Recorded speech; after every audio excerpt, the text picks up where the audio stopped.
Yes, welcome once again to our video on farm documentaries, and today we are talking about ploughing. Before we look at the importance of ploughing, let's enjoy ploughing, because in the heart of every successful harvest lies the foundation of diligent soil preparation. Today, we witness the essential process of ploughing, a cornerstone of agriculture.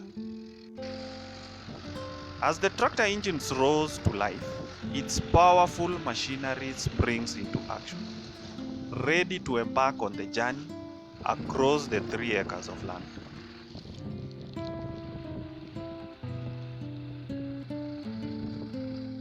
With each pass, the plow cuts deep into the soil, turning it over and breaking it apart. This vital step aerates the heart, allowing oxygen to reach the roots and promoting healthy plant growth. The skilled operator guides the tractor with precision, ensuring uniform coverage and thorough tillage across the entire expanse of the land.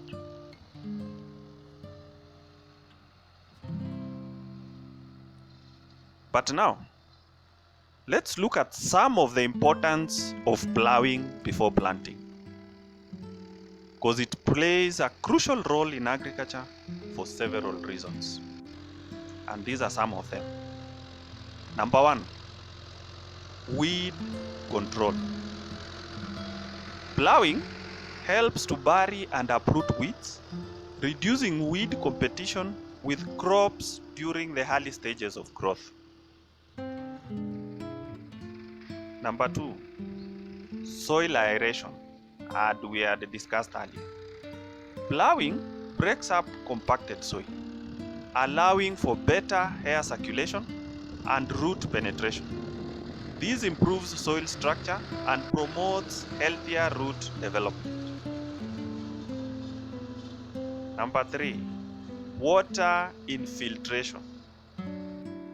By breaking up soil clods, ploughing enhances water infiltration and reduces surface runoff, helping to conserve water and prevent soil erosion. Number 4, seedbed preparation. Ploughing creates a loose, friable seedbed that is ideal for planting. This ensures good seed-to-soil contact and promotes uniform germination and emergence of crops. Number 5, nutrient distribution. Ploughing incorporates organic matter and nutrients into the soil, distributing them more evenly and making them more accessible to plant roots. Number 6, pest and disease management. Ploughing helps disrupt pest life cycles and bury disease-infested crops residues, reducing the risk of pest and disease outbreak in subsequent crops. Of course, there are other reasons, but those are some of them. Thank you very much for watching our video, and please don't forget to subscribe for more videos on agriculture. Thank you very much.